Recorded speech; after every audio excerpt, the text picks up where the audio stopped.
2026년 3월 31일 자정이 훌쩍 넘은 시각, 오늘 사건의 무대는 일본을 대표하는 인기 관광지 홋카이도 아사히야마 동물원입니다.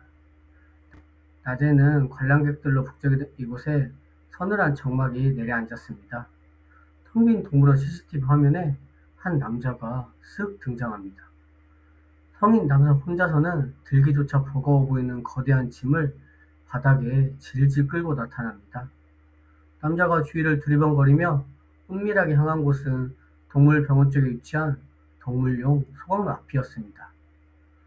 알루미늄 캔마저 순식간에 녹여버린다는 무려 800도 이상의 불구덩이. 그런데 이 남자, 한치의 망설임도 없이 그 시뻘건 불길 속으로 가져온 짐을 쏙 밀어 넣었습니다. 활활 타오르는 불길을 보며 남자의 입가엔 기괴하게도 작은 미소가 번집니다. 장장 2시간 동안 서서 뼈조차 남지 않게 태워버린 건 죽은 동물이 아니었습니다. 불과 며칠 전까지 한 침대를 쓰며 살을 맞댄 자신의 아내였죠. 오늘 들려줄 이야기는 일본 열도를 그야말로 발칵 뒤집어 놓은 사건입니다. 아이들 웃음소리로 가득했던 이 평화로운 동물원에서 동물의 마지막을 배웅하던 조용한 소각로가 어쩌다가 끔찍한 시신 훼손의 현장이 되어버린 걸까요? 범인은 놀랍게도 누구보다 동물을 아끼던 이 동물원은 33세 사육사. 그는 아내를 말 그대로 한 줌의 채로 만든 다음날 아무 일 없다는 듯 환하게 웃으며 출근을 해요. 생명을 돌보는 신성한 직장에서 잔혹한 방법으로 아내의 생명을 지어버린 남자. 그는 체포되기 직전까지 완벽하게 두 얼굴을 연기하며 사람들을 철저히 속였습니다. 아니, 도대체 이 부부에게 무슨 일이 있었던 걸까요? 남편은 왜 이렇게까지 잔인하게 아내를 태워야만 했을까요? 지금부터 그날의 진실을 사건의 가장 깊은 곳부터 하나하나 파헤쳐 보겠습니다. 지금부터 저와 함께 그 선한 미소 뒤에 숨겨진 악마의 진짜 얼굴을 마주하러 가보시겠습니다. 시계를 조금 뒤로 돌려보겠습니다. 비극이 시작되고 있던 두 사람의 과거로 말이죠. 범인 스즈키 타치야. 그 지인들은 그를 이렇게 기억하고 있었습니다. 항상 반려견을 쓰다듬으며 환하게 웃던 착한 사람. 생명에 대한 애정이 남달라 누구보다 동물을 아끼던 사람. 그는 어릴 적부터 동물을 유난히 사랑했던 순수하고 맑은 소년이었습니다. 스즈키의 장래 희망은 단 하나, 사육사였죠. 머리도 꽤 비상했습니다. 시내 최고 명문 사립고를 졸업하고 우수한 성적으로 대학에 진학했죠. 그리고 2015년 그는 치열한 경쟁을 뚫고 아사히카와시 정규직으로 채용되어 꿈에 그리던 아사히야마 동물원에 입사하게 됩니다. 처음 3년은 운영 부서에서 안내와 관리 업무를 맡았지만 마침내 2018년 4월 그토록 바라던 사육사가 됩니다. 당시 신입 소개 코너에 남긴 그 얘기를 한번 볼까요? 어릴 적부터 꿈꿔온 사육사가 되어 너무 행복합니다. 관람객들이 동물에게 더 큰 관심을 갖도록 돕겠습니다. 글자 하나하나에서 설렘과 열정이 묻어나지 않나요? 그의 열정은 진짜인 것처럼 보였습니다. 스즈키는 사실 물범을 무서워했다고 합니다. 그럼에도 불구하고 물범 수조에 직접 들어가 관람객들을 위해 수중 그림 연극을 선보일 정도로 노력파였죠. 파충류, 레서팬더, 기린, 하마 가리지 않고 동물을 돌봤습니다.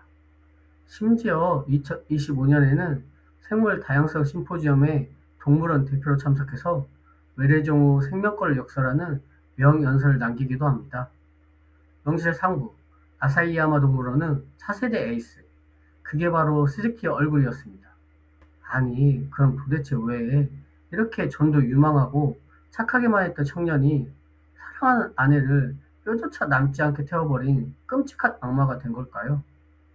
이제 안타까운 피해자이자 그의 아내였던 Y씨와의 관계로 들어가 보겠습니다.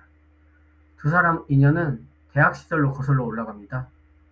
홋카이도 같은 대학, 같은 동아리에서 만난 두 사람은 누가 봐도 풋풋하고 사랑스러운 캠퍼스 커플이었습니다. 동아리 프로필북에 적힌 그들의 미래 계획은 꽤 달콤했죠. 알콩달콩하게 살고 싶다. 우리 미래는 밝을 것이다. 적어도 남들이 보기에는 완벽하게 행복한 한 쌍이었습니다. 하지만 2020년 결혼과 함께 아사히카와시에 신축 예쁜 단독주택을 마련한 후 이들의 일상엔 묘한 균열이 감지되기 시작합니다. 이웃들의 증언은 기묘하게 엇갈립니다. 어떤 이웃은 부부가 함께 마당에서 텃밭을 가꾸고 밝게 인사하는 인꼬 부부였다고 그들을 기억합니다. 하지만 다른 이웃의 목소리는 전혀 다릅니다. 두 사람이 마당에서 바비큐 파티를 자주 했는데 몇 시간 동안 고기를 구우면서 단 한마디도 안 하더라고요.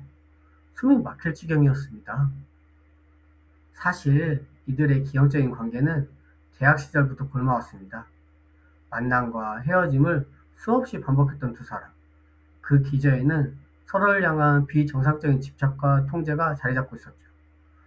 누구와 어디에 있는지, 주변에 이성은 없는지 매일매일 일거수일투족을 보고하고 감시해야만 했습니다.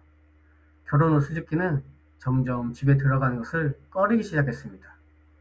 지인들과 술자리를 가지면 자정이 넘도록 집에 가지 않았고 그의 휴대전화에는 언제나 아내의 부재중 전화가 수십 통씩 쌓여 있었습니다. 스즈키는 지인들에게 이렇게 불평을 늘어놓았습니다. 집에 가봤자 숨만 막힌다. 빨리 들어가면 오히려 화를 낸다. 부부 대화는 단절되었고 집은 온기 없는 감옥이 되어갔습니다. 아니, 부부 사이가 안 좋으면 이혼을 하면 되잖아요. 도대체 왜 살인이라는 끔찍한 선택을 한 걸까요? 여기서 우리는 착하고 성실했던 사육사 스즈키의 완벽한 가면 뒤에 숨겨진 섬뜩한 민낯을 마주해야 합니다. 동물원 동료들과 지인들 사이에서 조금씩 새어나오던 그의 진짜 모습들. 스즈키는 자기 뜻대로 되지 않거나 조금이라도 귀찮은 일이 생기면 무책임하게 모든 업무를 팽개치는 극단적인 성향이 있었습니다. 힘이 약한 외부 용역 업체 직원들에겐 아랫사람 부리듯 고압적인 태도를 보이며 갑질을 일삼기도 했죠. 가장 소름 돋는 건 그가 돌보던 동물에 대한 발언입니다. 귀여운 외모로 사랑받던 레서 팬더. 스즈키는 사석에서 이렇게 말합니다. 사람들은 레서 팬더 귀엽다고 하죠? 전 걔네 속이 시커매서 싫습니다. 학창시절 동창의 기억은 더욱 서늘합니다. 조용하고 눈에 띄지 않던 아이. 하지만 뒤에서 교묘하게 상황을 조정하던 음침한 성격의 소유자. 무엇보다 벌레나 작은 생물을 산채로 짓이기며 기괴한 쾌감을 느끼곤 했다는 증언. 술자리에서 누군가 가벼운 농담을 던지면 갑자기 눈빛이 돌변하며 식탁을 엎을 듯 분노를 터뜨리던 통제불능의 감정기복. 네, 맞습니다. 우리가 알던 천사 사육사는 사실 타인에 대한 공감 능력이 결여된 비틀린 분노의 화신이었습니다. 그리고 2026년 3월, 봄의 기운이 피어나야 할 그 무렵, 피해자 Y씨의 친정 가족에게 등골이 서늘해지는 문자 메시지 한 통이 도착합니다. 나 너무 무서워. 남편이 나보고 이 세상에 뼈조차 남지 않게 다 태워버리겠대. 이 문자를 끝으로 33세의 젊은 아내 Y씨는 세상에서 흔적도 없이 증발합니다. 가족들은 경찰에 실종 신고를 했고 그녀가 마지막으로 목격된 것은 3월 29일 자택앞이었습니다. 그리고 이틀 뒤인 3월 31일 밤 스즈키는 커다란 짐을 이끌고 자정이 넘는 시간 동물원 소관로에 나타납니다. 도대체 3월의 마지막 며칠 동안 이들의 집 안에서는 무슨 일이 벌어졌던 걸까요? 스즈키는 어떻게 아내를 제압했고 경찰은 증거가 완벽하게 사라진 이 전대미문의 사건을 어떻게 파헤치기 시작했을까요? 지금부터 형사의 소름돋는 추격전이 시작됩니다. 사건의 발단은 4월 23일 홋카이도 아사히카와 경찰서에 걸려온 다급히 신고 전화 한 통이었습니다. 제 동생이 한 달째 연락이 또 끊겼습니다. 회사도 무단 결굴 중이라고 해요. 신고자는 아내 Y씨의 친언니. 가족들은 떨리는 목소리로 동생이 실종 전 남편에게 받았다는 소름돋는 메시지를 털어놓습니다. 남편이 나를 뼈조차 남지 않게 다 태워버리겠다고 했어. 베테랑 형사들의 촉이 날카롭게 발동합니다. 이건 단순한 가출이 아니다. 최악의 강력 사건일 수 있다. 경찰은 즉각 남편 스즈키의 동선을 뒤지기 시작합니다. 그가 일하는 아사히야마 동물원 주변 광범 카메라를 전부 긁어모았죠. 그리고 그 화면 속에서 믿기 힘든 장면을 찾아냅니다. 3월 31일 밤, 관람객이 모두 빠져나간 텅 빈 동물원. 스즈키의 차 한 대가 직원 전용 출입구로 미끄러져 들어옵니다. 그는 차 뒷좌석에서 성인 남성 혼자 끌기도 버거워 보이는 1m가 훌쩍 넘는 육중한 짐을 끄집어냅니다. 그리고 마치 늘 하던 일인 양 그 무거운 것을 질질 끄며 어둠 속 소광로를 향해 걸어 들어가고 있었습니다. 더 이상 망설 이유가 없었죠. 다음 날 아무 일 없다는 듯 뻔뻔하게 출근해 있던 스즈키를 곧바로 조사실로 불렀습니다. 아내분, 지금 어디 계십니까? 형사의 날카로운 질문. 그런데 스즈키의 입에서 나온 대답은 산전수전 다 겪은 형사들조차 순간 그를 의심하게 만들었습니다. 제 아내요? 제가 되었습니다. 제가 목을 졸랐고 동물원 소각로에 넣어서 2시간 넘게 태웠거든요. 아니 여러분, 상식적으로 말이 됩니까? 새 생명이 태어나고 자라는 동물원에서 그것도 생명을 돌본다는 사육사가 자기 아내의 시신을 불태웠다니요. 자백이 나오자마자 경찰은 다음 날인 4월 24일 즉각 동물원 소각로로 진입해 대대적인 압수수색을 벌입니다. 흰색 바구무를 입은 감식반이 소각로 내부를 샅샅이 뒤졌습니다. 불에 탄 시신이나 뼈 조각만 찾아내면 사건은 일사천리로 해결될 터였죠. 하지만 수사팀은 그곳에서 그야말로 기가 막힌 상황과 마주합니다. 소각로 안에는 정말 아무것도 없었습니다. 사람의 흔적이라곤 단 하나도 남아있지 않았던 겁니다. 아무리 불에 태웠다고 한들 어떻게 사람의 뼈가 흔적도 없이 완벽하게 사라질 수 있는 걸까요? 이유는 바로 이 동물원 소각로의 어마어마한 화력 때문이었습니다. 이곳은 코끼리나 호랑이처럼 거대한 동물의 사체를 처리하는 특수 동물용 소각로입니다. 내부 온도는 무려 800도 이상. 우리가 마시는 알루미늄 캔조차 물처럼 녹아내리는 지옥의 온도죠. 게다가 스즈키가 범행을 저지르고 한 달이라는 시간이 흐르는 동안 이 소각로에서는 평소처럼 수많은 동물들의 사체가 소각되고 있었습니다. 법의학자들조차 혀를 내둘렀습니다. 시신이 100% 제거되어버린 극히 이례적이고 최악의 케이스다. DNA 감식조차 불가능하다. 경찰은 그야말로 미칠 노릇이었습니다. 시신이 완전히 사라졌다? 이건 수사기관 입장에선 치명적인 위기입니다. 아무리 제 입으로 자백을 했어도 나중에 법정에서 이렇게 말해버리면 그만입니다. 경찰이 강압적으로 자백을 받아냈다. 나는 죽인 적 없다. 발등에 불이 떨어진 경찰은 스즈키의 집과 차를 이잡듯 뒤졌지만 이 악마가 어찌나 치밀하게 흔적을 지웠는지 바늘구멍만한 혈흔조차 나오지 않았습니다. 유일하게 건진 것이라곤 동물원 직원 휴게실 구석에 처박혀있던 형태를 알아볼 수 없게 박살난 YC의 스마트폰뿐이었습니다. 이 끔찍한 사건이 뉴스를 타고 일본 전역에 퍼져나가자 여론은 걷잡을 수 없이 끌어올랐습니다. 봄을 맞아 재개장을 준비하던 아사히야마 동물원은 직격탄을 맞았죠. 개장은 기약 없이 미뤄졌고 네티즌들의 비난이 폭주했습니다. 결국 참다 못한 아사히카와 시장이 직접 카메라 앞에 서서 눈물의 기자회견을 엽니다. 동물들은 아무런 죄가 없습니다. 지금 이 순간에도 생명은 빛나고 있습니다. 제발 우리 동물원을 직원들을 지켜주십시오. 시장의 간절한 호소 덕분에 비난 여론은 다행히 진정되었지만 사건의 진실은 여전히 짙은 안개 속이었습니다. 애타는 시간만 흘러갔죠.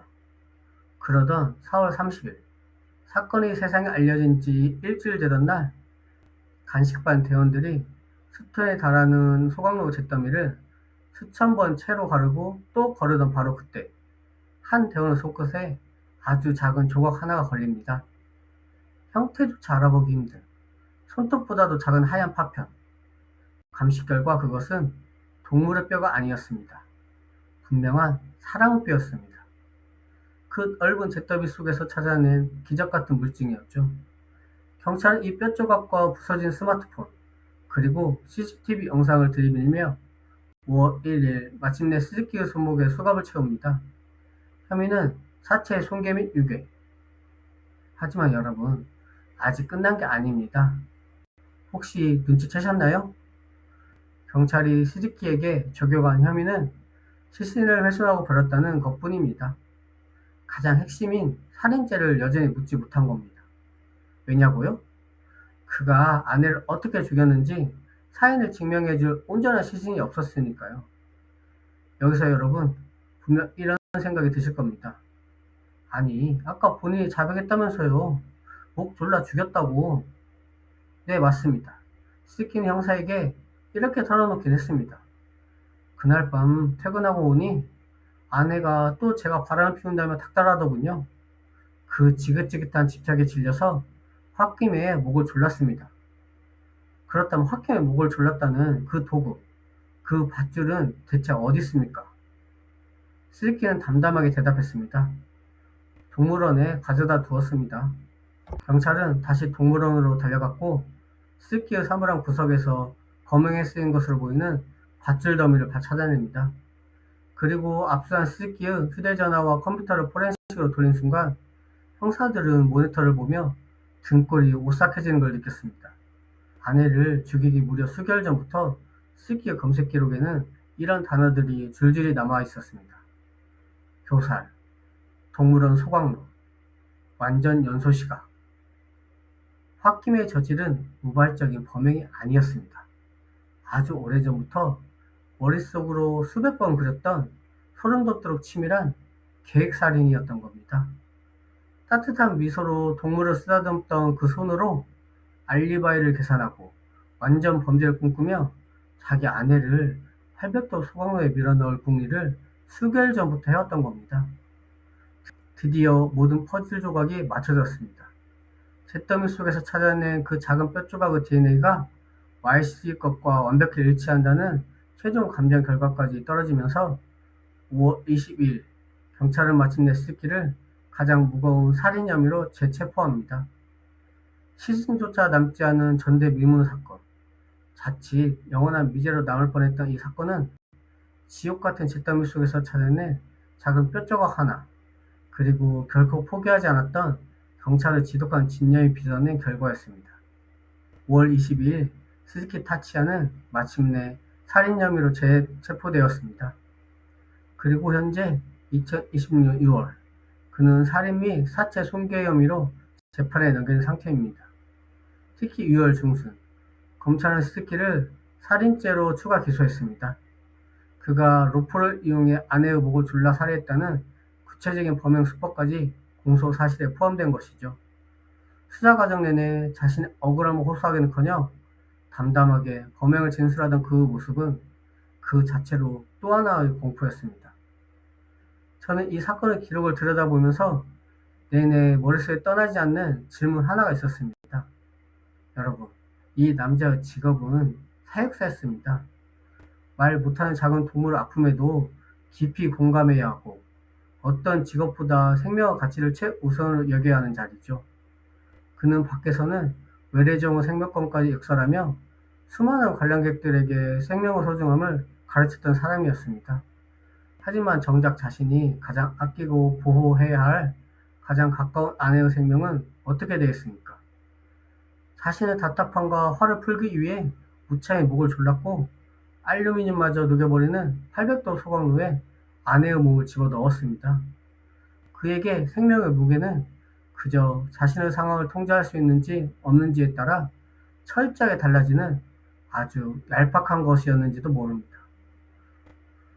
동물원 소각로는 그 완벽한 범죄를 위한 도구로 전락했고 수만 명의 시민들이 아끼고 사랑했던 공간은 치유할 수 없는 끔찍한 상처를 입었습니다. 사건 직후 아사히카와 시장이 눈물을 흘리며 호소했듯 그곳에 있는 생명들, 동물원들은 아무런 죄가 없습니다. 묵묵히 자신의 자리에서 동물을 돌보는 다른 직원들의 열정과 동물을 사랑하는 수많은 사람들의 마음은 결코 한 명의 잔혹한 범죄로 인해 얼룩져서는 안 될 것입니다. 우리는 흔히 범죄자의 모습을 우리와는 완전히 다른 눈빛부터 기괴한 괴물일 거라고 상상하곤 합니다. 하지만 스즈키 사건이 우리에게 남긴 가장 무서운 경고는 바로 우리가 마주하며 환하게 웃어주던 그 평범하고 성실한 이웃의 얼굴 뒤에 누구도 상상하지 못한 심연 어둠이 도사리고 있을 수 있다는 소름 끼치는 진실입니다. 결혼 서약과 함께 나눴을 그 아름다운 맹세가 어쩌다 800도 지옥불 속의 한 줌 죄로 변해버린 걸까요? 인간의 가면이 얼마나 완벽하고 잔혹할 수 있는지 우리는 이 사건을 통해 다시 한번 목격했습니다. 부디 재판을 통해 그 치밀했던 범행의 모든 전말이 남김없이 밝혀지고 죄의 무게에 합당한 엄중한 처벌이 내려지기를 바랍니다. 그리고 마지막 그 누구보다 가장 외롭고 무서운 마지막 순간을 겪었을 피해자 와이스의 명복을 진심으로 빕니다. 오늘 제가 준비한 이야기는 여기까지입니다. 시청해 주셔서 감사합니다. 지금까지 사건의 민낯이었습니다.